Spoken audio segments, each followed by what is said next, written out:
protože ten text je poměrně dlouhý. Já jsem dostal téma, které se jmenuje Soudce Bárak a prorokyně Débora. A týká se to v podstatě 2 biblických kapitol ze soudců. Když otevřeme knihu soudců, najdeme tam příběhy plné napětí, dramatických bojů, ale i hlubokých poselství o víře a nevěře. Kapitoly 4 a 5 jsou jedinečné tím, že nám podávají stejnou událost ze 2 různých pohledů. Nejdříve jako vyprávění a potom jako píseň. Je to příběh o tom, jak Bůh vysvobodil svůj lid z útlaku mocného nepřítele. Ale je to také příběh o víře, odvaze a což je mimořádné, i o roli žen v božím plánu.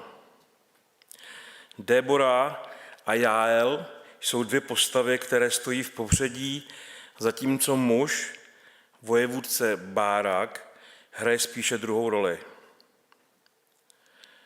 To nás vede k otázce, co nám tento starý příběh může říci dnes, jak se dotýká našeho života, našich rodin, naší církve. Pojďme se na tento příběh podívat. A já budu teďka číst celou tu kapitolu 4. ze soudců.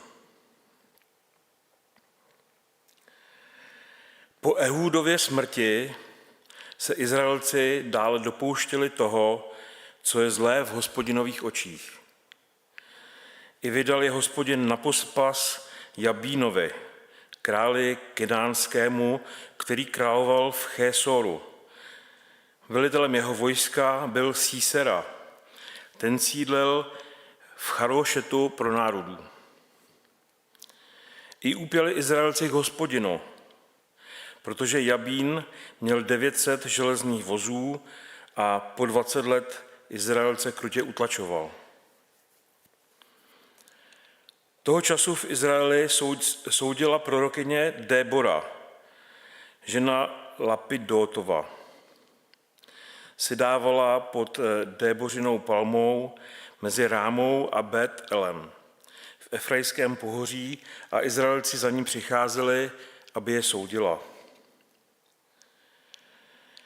Ta poslala pro Báraka, syna Abinoamova, z neftalíské Kedeše a naléhala na něho. Sám Hospodin, Bůh Izraele, ti přikazuje: táhni hned nahoru Tábor a vezmi sebou 10 000 mužů z Neftalíovců a Zabulonovců. Já k tobě přivedu k potoku Kýšonu velitele Jabínova vojska Síseru, jeho vozbu a jeho hlučící dav a dám ti jej do rukou. Bárak jí odpověděl: půjdeš-li se mnou, půjdu, nepůjdeš-li se mnou, nepůjdu. Řekla: určitě s tebou půjdu, avšak na cestě, kterou půjdeš, se neproslavíš. Hospodin totiž vydá Síseru do rukou ženy. I vstala Débora a vypravila se s Bárakem do Kadéše. Bárak svolal do Kadéše Zabulona i Neftalího, táhlo za ním 10 000 mužů, i Débora táhla s ním.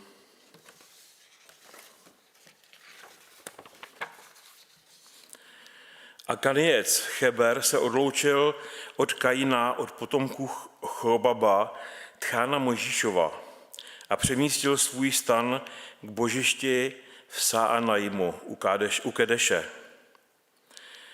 Když ohlásili Síserovi, že Bárak, syn Abinoamův, vystoupil nahoru Tábor, svolal celou svou vozbu, 900 železných vozů i všechen lid, který měl v pohotovosti z Cherošetu pro národů k potoku Kýšonu.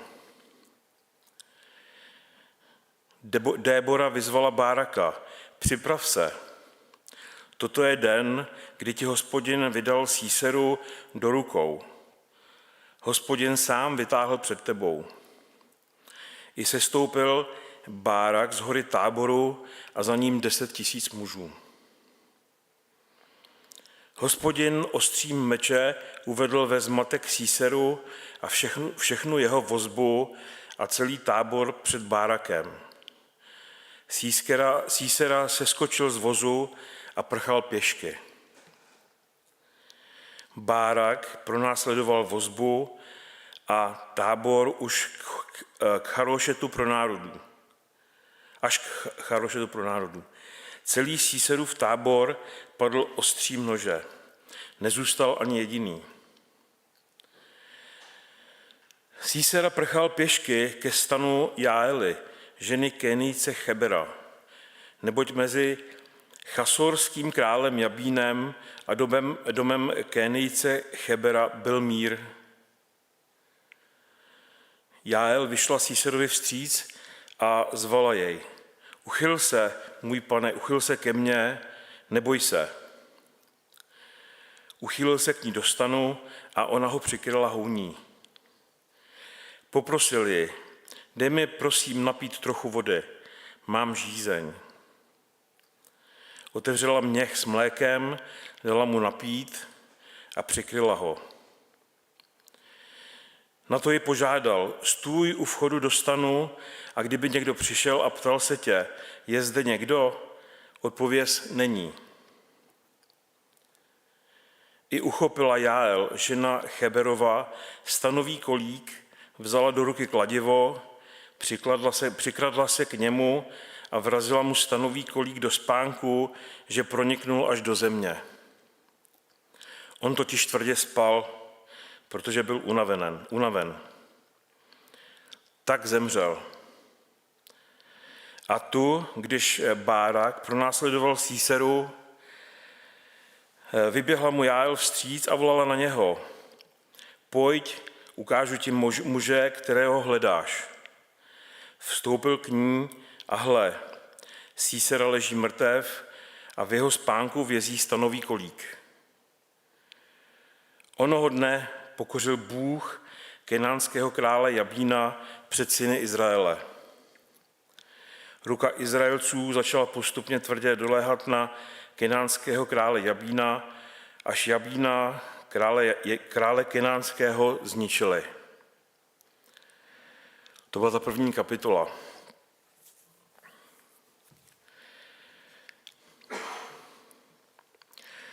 Období soudců se odhaduje přibližně mezi lety 1200 až 1050 před naším letopočtem.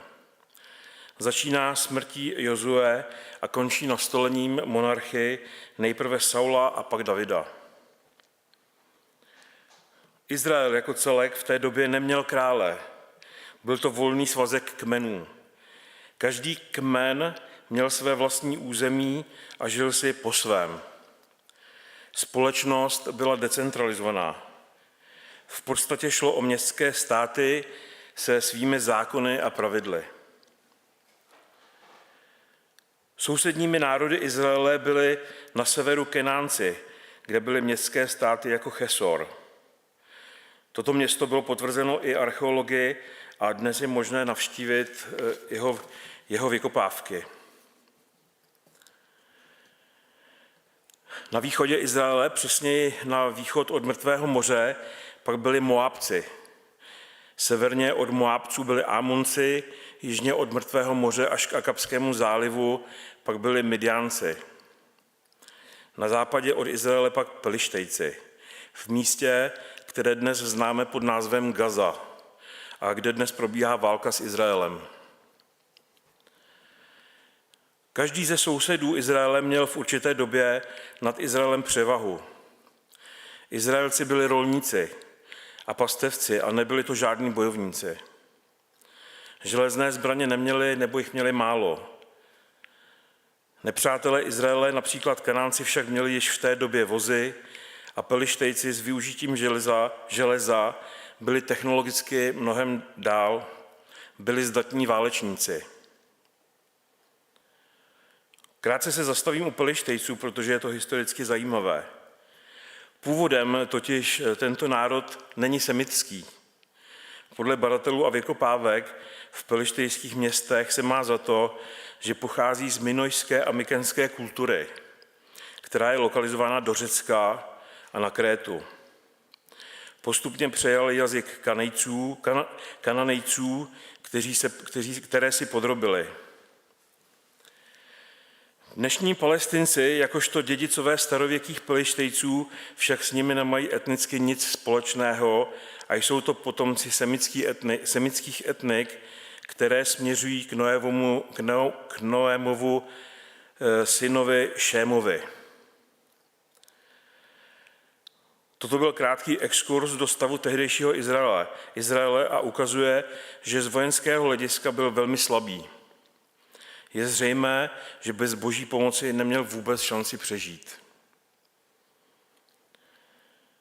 Jistě si mnozí vzpomeneme, že Jozue byl nástupcem Mojžíše. Poté, co Mojžíš zemřel v zemi Moab na hoře Nebo, Bůh povolal za vůdce izraelského národa právě Jozua. Jozue převedl izraelský lid přes řeku Jordán na cestě do zaslíbené země.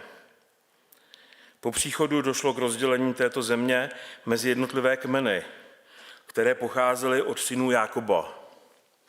Byli to Ruben, Šimeon, Juda, Izachar, Zabulon, Dan, Neftalí, Gád, Ašer, Efraim, Manases a Benjamín. Na konci knihy Jozue si můžeme všimnout, že národ izraelský měl problém s tím, že se začal odklánět od Hospodina k různým bůžkům. Jozue před svou smrtí obnovil smlouvu s Bohem. Přečtu jeden velice známý verš, který jsem často viděl v domácnostech. Já a můj dům budeme sloužit Hospodinu. Jozue 24:15. A Izrael sloužil Hospodinu. Jozue zemřel ve věku 110 let v pohoří Efraim. Po smrti Jozue Izraelci ztratili jednotné duchovní vedení. Začali opět přebírat kulty okolních národů, uctívali Bála a Ašteru. Pokud čteme knihu Jozue a soudců, můžeme si všimnout vzorce, kdy se několikrát opakuje stejný motiv. Za prvé, synové Izraele činili, co je zlé v očích Hospodina. Za druhé, Hospodin je vydal do rukou nepřátel. Za třetí, lid izraelský volal k Hospodinu. A za čtvrté, Hospodin poslal soudce, který je vysvobodil. Tento rytmus ukazuje nestálost lidu a věrnost Boha. Soudci nebyli králové, byli to charismatičtí vůdci, které Bůh povolal k určitému úkolu. Vojenskému, duchovnímu anebo právnímu. Každý soudce působil v jiné části země. V přečteném textu v úvodu se však potkáváme se ženou, která nese jméno Débora. Kdo je tato žena? Jméno Débora znamená včela. Včela je malá, pracovitá a užitečná. Umí dávat med, ale umí také bodnout. Její jméno symbolizuje, že byla moudrá, ale také rozhodná a odvážná, když šlo o boží věc. Débora byla prorokyně. Slyšela boží hlas ke službě a šla na místa, kde se mohla potkávat s lidmi a mohla předávat boží slovo lidu. Byla také jedinou soudkyní mezi soudci. Lidé za ní chodili, aby jim rozhodovala spory. Débora působila v Efraimském pohoří mezi Rámou a Bételem. Dnes jsou to města Er-Rám, které leží asi 8 kilometrů severně od Jeruzaléma, a Bejtín, což je asi 17 kilometrů ještě dál na sever od Jeruzaléma. Tato města jsou centrem Izraele a to jí dávalo strategickou pozici, aby mohla ovlivňovat celý lid. Débora a její práce pro Hospodina je ovšem mimořádnou věcí. V té době byl patriarchát, tedy vláda muže. Ona však v té době měla vybudovanou autoritu nejen duchovní, ale i právní a politickou. Débora byla ženou, která byla poslušná Boha. Přinášela Boží slovo Barákovi a vedla lid vírou v Hospodina. Byla odvážná, sama šla do boje, i když nebyla vojevůdkyní. Byla také moudrá a pokorná. Přesto hrála hlavní roli a celou slávu připisovala Hospodinu. Byla to Débora, která povolala Báraka, aby mu řekla: sám Hospodin, Bůh Izrael, ti přikazuje, táhni hned nahoru Tábor a vezmi sebou 10 000 mužů z Neftalijovců a Zabulonovců. Já k tobě přivedu k potoku Kýšonu, velitele Jabínova, vojska Síseru, jeho vozbu a jeho hlučící dav a dám ti jej do rukou. Débora se nevymlouvala před Hospodinem, že je žena. Jednala, když ostatní váhali. Débora také předpověděla, že sláva vítězství nepřipadne muži, ale ženě. A to se naplnilo v Jael, která Síseru zabila. Je zajímavé, jak dopodrobna je popsané toto vítězství ve 4. kapitole Soudců. Bárak, který pronásledoval Síseru, přišel již k hotovému. Všimněme si toho, jak Bůh použil k tomu, aby vysvobodil izraelský národ z područí kenánského krále Jabína. Byly to 2 ženy a 1 váhavý muž. Bůh může použít nečekaný příběh k tomu, aby docílil svého. A to byl v podstatě konec Jabína, krále kenánského. Izraelský lid se mohl znova nadechnout z područí Kenánců a jít sloužit Hospodinu. Po vítězství nad Jabínem Débora spolu s Bárakem složila a zpívala píseň. Kromě toho, že byla soudkyní a prorokyní, se tak stala i básnířkou a zpěvačkou víry. Musela to být výjimečná žena. Píseň, kterou složila, máme zapsánu v 5. kapitole a podíváme se na ní za chvíli.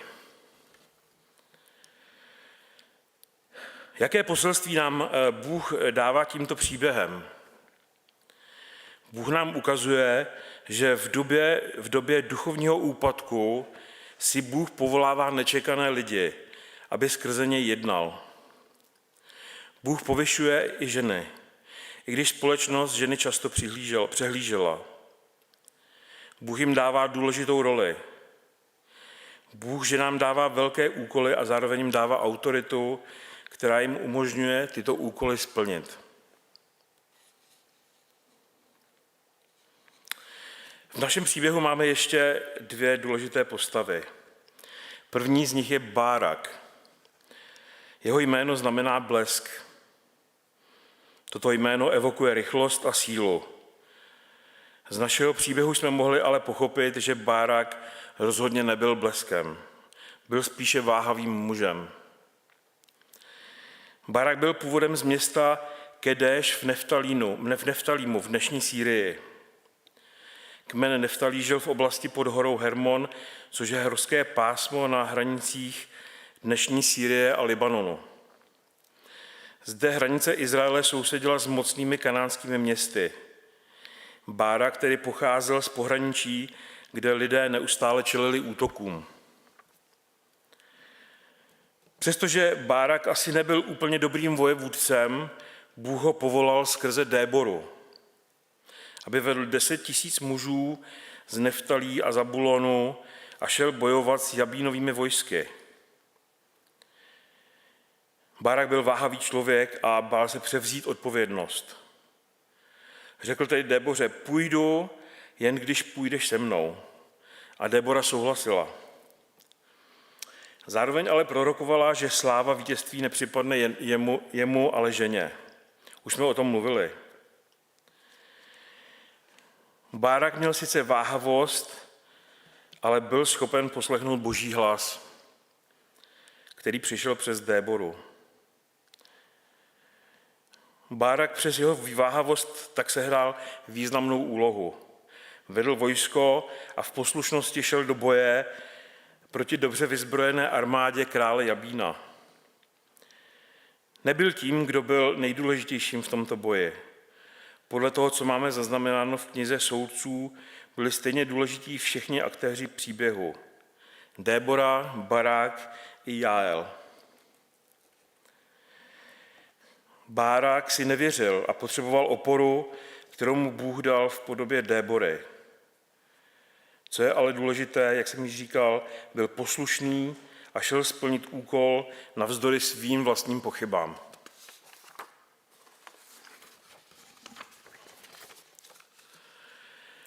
Později se Bárak objevuje v seznamu hrdinů víry v Židům 11. kapitole a 32. verši. Ukazuje nám to, že Bůh si cení i neúplné víry, pokud člověk nakonec poslechne. Toto je zajímavý moment. Občas je možné vidět snahu některých věřících, aby byli 100% křesťany. Promítá se to i do jejich věrouky. Zde ale vidíme, že je to zcela zbytečné. Jakékoliv naše snahy jsou k ničemu.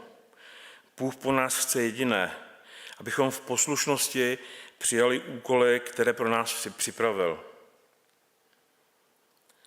Nejsme vždy těmi blesky, ale býváme váhaví lidé. A přesto si nás Bůh použije, pokud se mu v poslušnosti odevzdáme. Víra neznamená, že nebudeme mít strach. Máme-li víru v Hospodina, můžeme jít i se strachem splnit ten úkol, který nám Bůh dal. Bůh nedává slávu těm, kdo se bojí o svou čest, o svou pověst, ale těm, kdo poslechne. A jsme u poslední aktérky příběhu, Jael. Jejíž jméno znamená kozorožec horský. Symbolizuje houževnatost, odolnost, schopnost se pohybovat v těžkém terénu. To vystihuje Jaelinu odvahu a obratnost. Jael byla manželkou Chebra Kenijského. Kenijci byli příbuzní s Mojžíšovým tchánem Jitrem. Byli to kočovníci, kteří žili ve stanech a udržovali kontakty jak s Izraelci, tak s Kanánci. Její rodina byla v míru s králem Jabínem. Když vojevůdce Sísera prchal před beránkem, považoval stan Jael za bezpečné útočiště, kde se může ukrýt, protože jejich rodiny byly v přátelském vztahu. Jael ho přijala a poskytla mu pohostinnost. Dala mu mléko, přikryla jej kožešinou, aby si mohl odpočinout. Když usnul, vzala stanový kolík a kladivo, tedy běžné nástroje ženy kočovnice. Probodla mu tímto kolíkem hlavu. Je to drsné.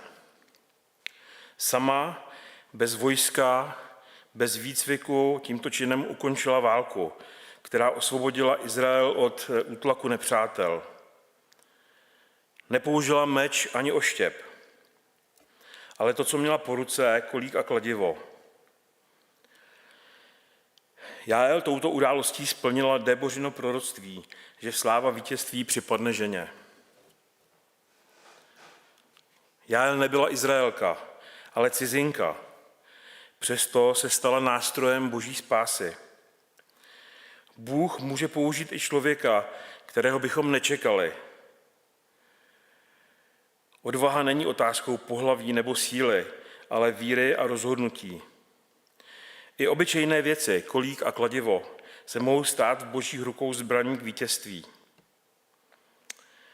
Jael je obrazem toho, že mimořádné činy může vykonat i obyčejný člověk, pokud se nechá použít Bohem.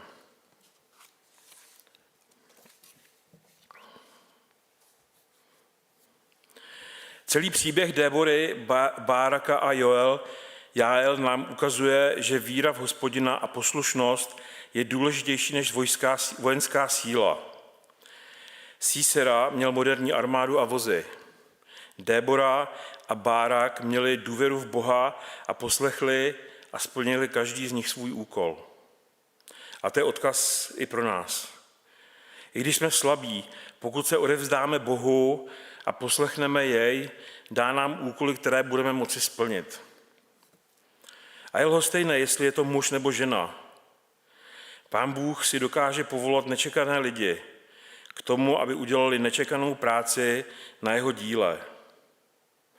Možná někteří mohou namítat, že některé úkoly jsou větší a některé menší a jedny úkoly jsou určeny ženám a jiné úkoly jsou určeny mužům. Buďme v tom velmi opatrní. Viděli jsme, že Bůh používá nečekané lidi i prostředky. Svojí neposlušností nemůžeme Bohu diktovat, co a jak by mělo být.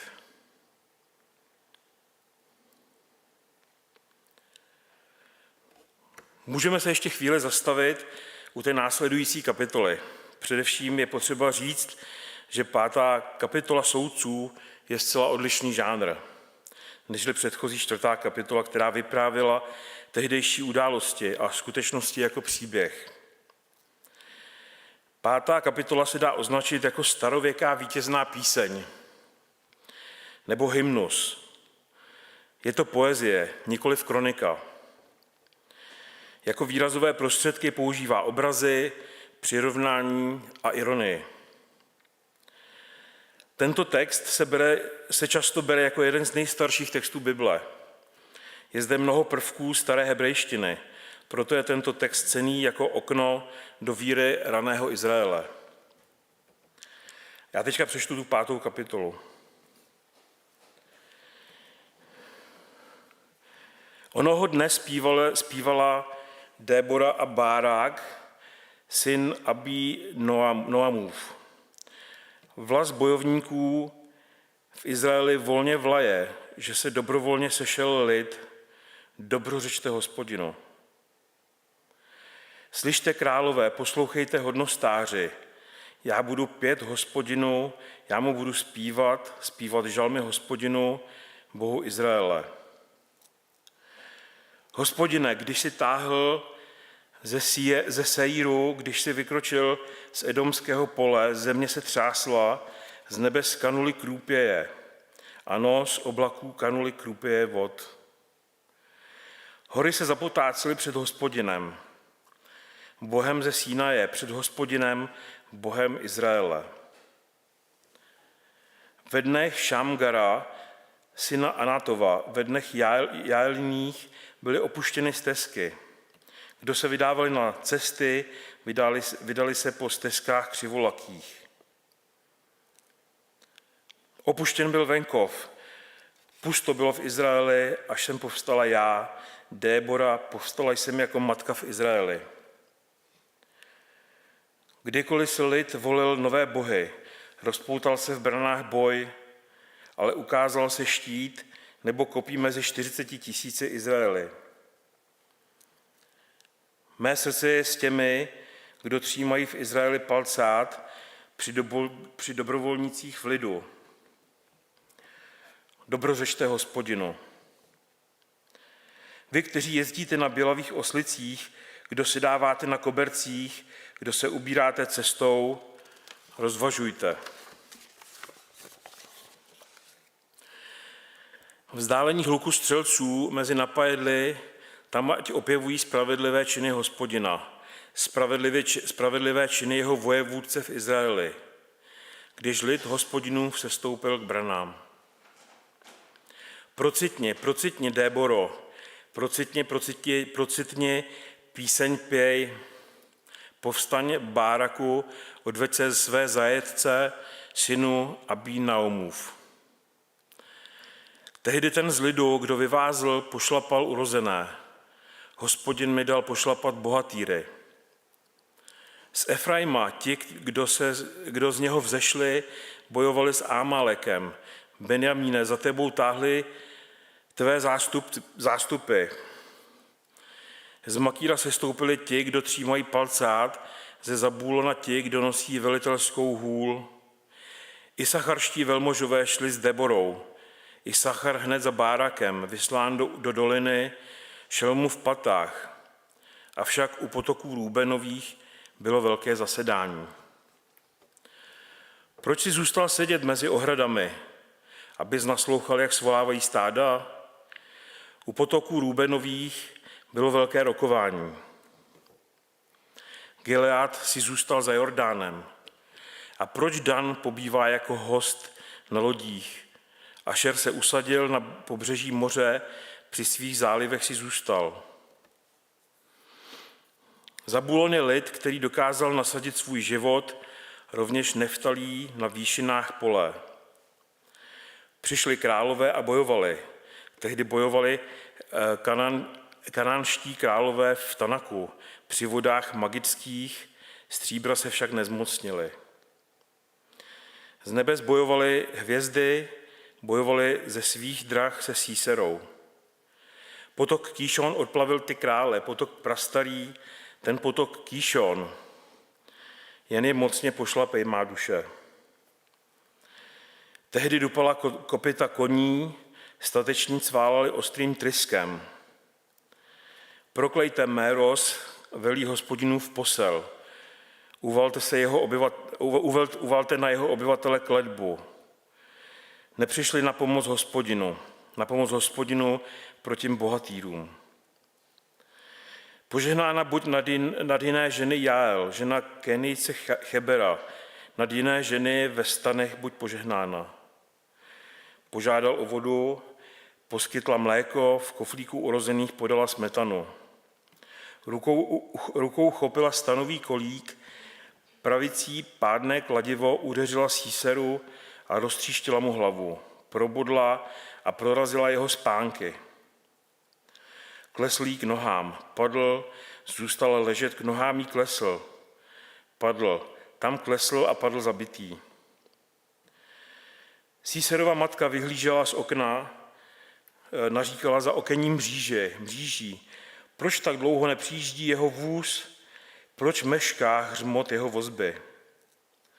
Odpověděl jí nejmoudřejší z jejich kněžen a ona si teď opakuje jejich slova. Určitě získali a rozdělují kořist. 1-2 zajatkyně každému hrdinovi. Kořist pro Síseru, pestré šaty, pestré šaty, 1-2 pestré šátky na krk, co kořist. Tak ať zhynou všichni tvoji nepřátelé, Hospodine, ale ti, kdo jej milují, budou jako slunce vycházející v plné síle. Země žila v míru po 40 let.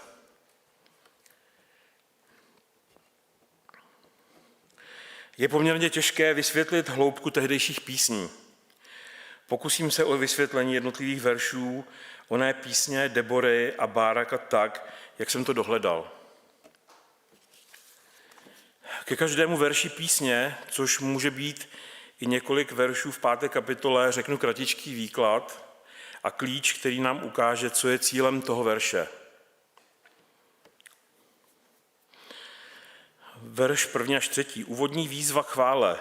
Zpívejte Hospodinu.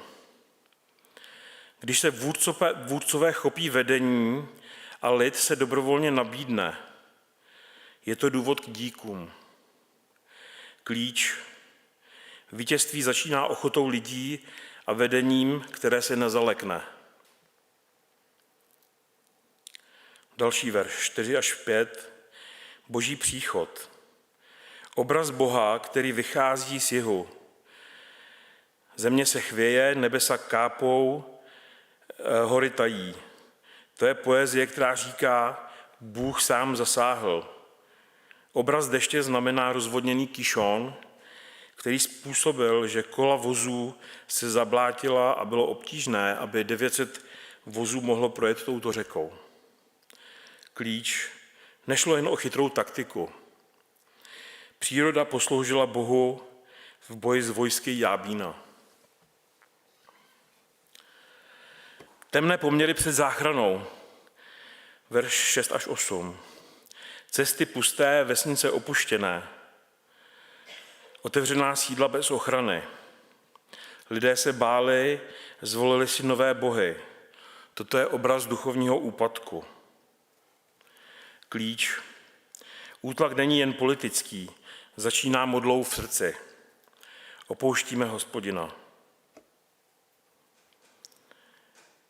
Verš 9 až 11. Pocta ochotným a výzva k vyprávění. Débora vzdává čest vůdcům Izraele a těm, kdo přišli. Lidé mají vyprávět u studní o Hospodinově spravedlnosti. Klíč, sdílená paměť.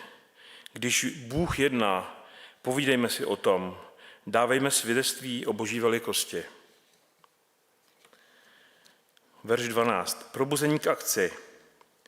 Probuď se, Déboro. Poezie volá vůdkyni a vojevůdce k činu. Klíč. Boží dílo jde vpřed, když se vedení probudí. Verš 13 až 18. Kdo přišel a kdo zůstal doma? Chválení jsou izraelské kmeny Efraim, Benjamín, Makír, Zabulon i Zachar, Neftalí, za to, že šli do boje. Na druhou stranu se snáší kritika na Rubena, který váhal a zůstal u svých stád. Gilead Gád zůstal za Jordánem. Dan zůstal u lodí a Ašer zůstal u pobřeží. Klíč. Jednota a ochota rozhodly. Hříchem není jen zlo samotné, ale také pasivita. Verš 19 až 22. Bitva u Kýšonu, hvězdy bojují. Králové Kanánu prohráli, hvězdy v nebi bojovaly, silný obraz. Kosmos je na Boží straně. Řeka Kýšon je odnesla, voda a bahno zlomily převahu vozů.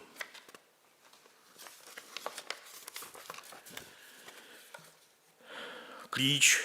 Bůh užívá stvoření, přírodu i přírodní úkazy, jako je déšť, k záchraně svého lidu. Kletba Merozu. Proklet Méros, protože nepřišel na pomoc Hospodinu. Klíč. Neúčast, když jde o spravedlnost, je vina. Neutrální zóna neexistuje. Požehnání Jael. Požehnaná mezi ženami je Jael. Bez meče, jen kolíkem a kladivem, tedy nástroje ženy kočovnice, ukončila válku. Klíč. Bůh užívá obyčejné lidi i věci k mimořádnému konci. A verš 28 až 30. Ironie. Císarova matka u okna čeká a fantazíruje o kořisti. Po jedné, dvou ženách na muže a tak dále. Ostrá, nepříjemná scéna, která odhaluje krutost nepřátel, kde jsou ženy jako kořist. Klíč. Vítězství Boží strany je zároveň soudem nad násilím. A poslední verš, závěrečné přání a shrnutí. Tak ať hynou všichni tví nepřátelé, Hospodine, ale kdo tě milují, ať vycházejí jako slunce v plné síle. A země měla 40 let pokoj. Klíč. Cíl záchrany není pomsta, ale pokoj.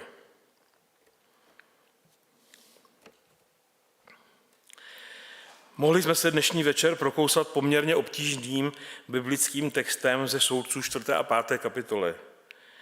Co si z příběhu Débory, Báraka a Jael můžeme vzít my v 21. století? Především si můžeme uvědomit, že Bůh jedná, když máme otevřené a ochotné srdce. To znamená dobrovolně se nabídnout. Musíme přestat s tím, abychom byli pasivními diváky. Musíme vzít na sebe malý nebo i větší úkol v církvi, v rodině, v sousedství. Musíme říct, jdu do toho, Pane. Dalším bodem, který můžeme číst v tomto příběhu. Ctěme a povzbuzujme ženy v povolání ke službě na božím díle. Débora byla tím, kdo vedl. Jael byla tou, která vykonala rozhodující čin. Prakticky to pro nás znamená, že máme naslouchat ženám, dát jim prostor sloužit, vést, vyučovat podle darů. A podobně jako Débora a Barák, i Jael společně vykonali to, co po nich Bůh chtěl. Tak stejně i v dnešní době muži i ženy nesou společnou odpovědnost za víru doma, v rodině, ve sboru i ve svém okolí. Débora i Jael nám ukazují, že ženy mají v božím plánu důležité místo. Bůh je povolává k vedení, k odvaze, k víře. I dnes ženy nesou tíhu rodiny, výchovy a také často i církve. Bůh si jich váží a chce je používat. Další věci, která k nám má mluvit, je jednota, je víc nežli pohodlí. Kmeny, co zůstaly u stát nebo na lodích, zvolili pohodlí. Jak to máme dnes? Spoléháme se na to, že práci v církvi udělá ten druhý? Že se evangelium donese k našemu okolí někudy jinudy? Ptejme se sami sebe. Nejsme někde stranou, i když bych měl přijít na pomoc? Bůh používá to, co máš po ruce. Já neměla meč, měla kolík a kladivo. Stejně tak každý z nás dostal od Boha obdarování a dovednosti. Někdo umí uvařit potřebným, jiný umí povzbudit dobrým slovem a úsměvem. Můžeme se každý z nás modlit. Pane, vezmi to, co mám, a použij to. Ještě jedna zajímavá věc, která se nás týká i dnes. Učme se vyprávět boží skutky. Tak, jak to je napsané v 11. verši. Vyprávějte u studní. Musíme sdílet svá malá svědectví v rodině, ve sboru nebo mezi přáteli. Svědectví víry posiluje víru ostatních. A úplně nakonec. Postav se proti zlu. Kletba Mérozu varuje před neutralitou. Nemůžeme stát mimo. Musíme se zastat slabých, odmítnout zneužívání i slovní, chránit děti, ctít ženy a ctít spravedlnost. Být pasivní znamená být vinen. Amen. Bylo takové trošku dneska delší. My si teďka můžeme zaspívat píseň 325. Píseň číslo 325. Důvěřuj se v Pána, ó duše má.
My nyní budeme moci povstat a můžeme se modlit za to, co jsme slyšeli, aby jsme se mohli trošičku podobat těm 3 aktérům z toho našeho příběhu dnešního.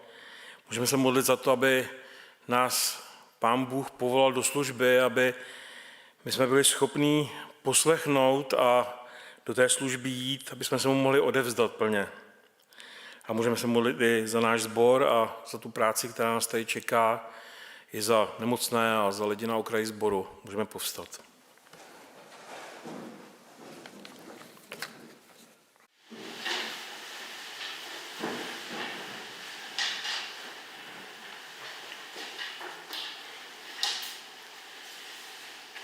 Pane Bože náš, skláníme se před tebou v tuto chvíli, abyste ti také poděkovali za to, že jsme mohli být zde, že jsi nám pomohl, abychom se sem dostali.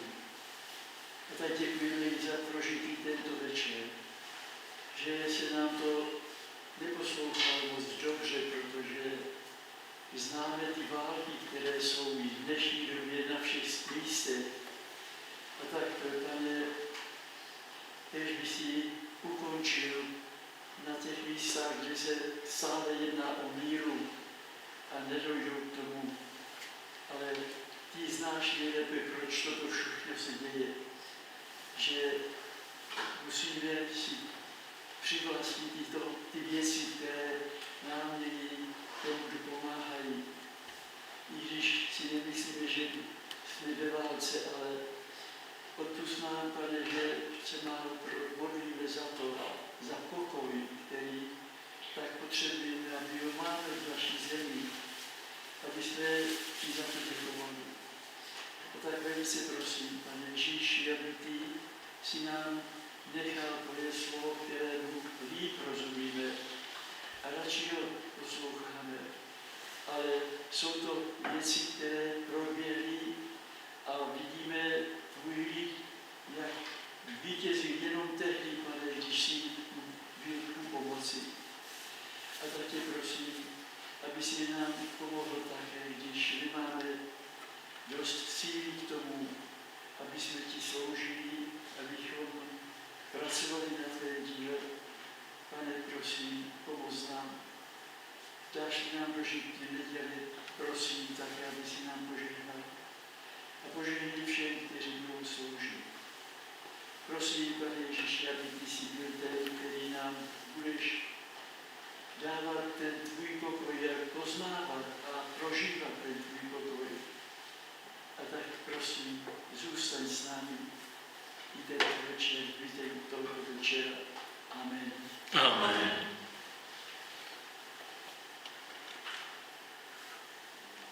Pane Bože náš, děkujeme ti, že jsme z tvé milosti mohli přijít k tvému slovu a že jsme mnoho mohli slyšet o tvém lidu.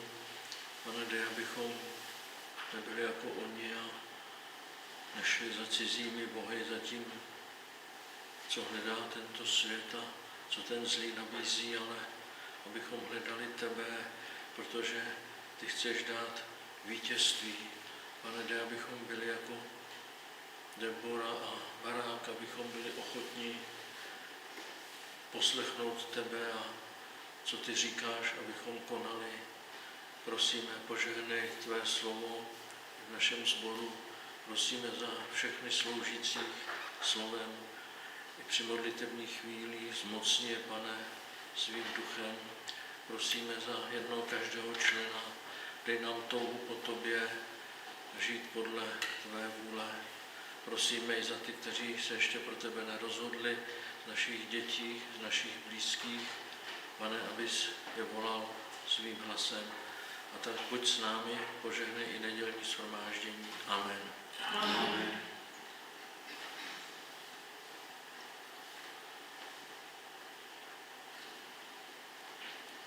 Děkuji, Pane Ježíši, za dnešní večer, kde přijde místo nám na vážku, co potřebujeme zdraví, že se nás máme posud týden velký. Proto děkuji vám, prosím, Ježíši. Je to vys nám činil tvé slovo srozumitelně, kde jsme se měli povoleni. Vidíte tebe následovat podle tvojí svaté vůle. Amen. Amen.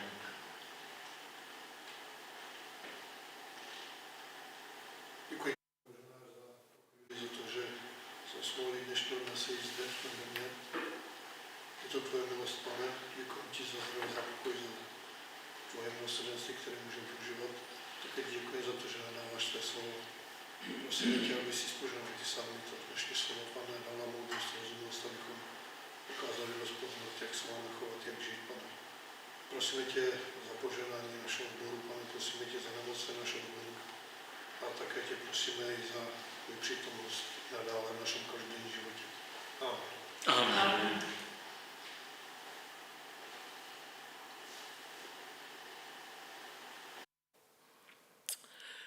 Pane Ježíši, já ti děkuji za tuto chvíli. Já ti děkuji za to, že můžeme stát před tebou. Já ti děkuji za to, že jsi nám dal i toto slovo, kterým nám ukazuješ to, jaký bychom měli být, kterým nám ukazuješ, jaký byl tvůj lid a jaké měl problémy a jakým způsobem se to řešilo. Já tě chci prosit za to, aby si nám dával odvahu a sílu k tomu se rozhodnout, aby jsme mohli jít pracovat na tvé dílo, aby jsme nebyli pasivní, ale aby jsme se k tobě odevzdali. Já tě chci prosit za ten další čas, který nás čeká tady ve sboru, za všechny ty shromáždění. Prosím za lidi na okraji sboru a prosím za nemocné, aby se byl s nimi a tak si nás veď dál. Amen. Můžeme si sednout a na závěr tohle shromáždění si můžeme dát ještě jednu píseň a to je číslo 590.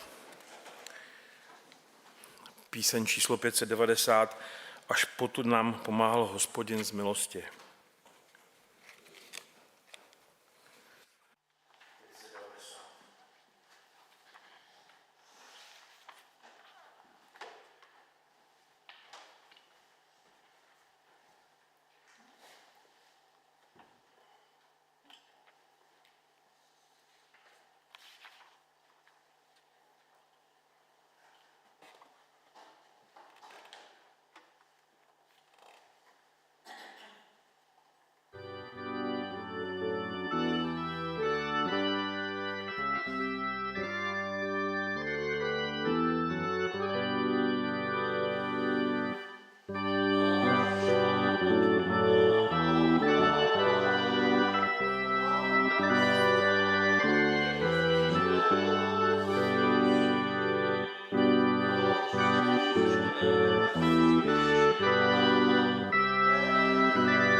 Tím je naše shromáždění u konce.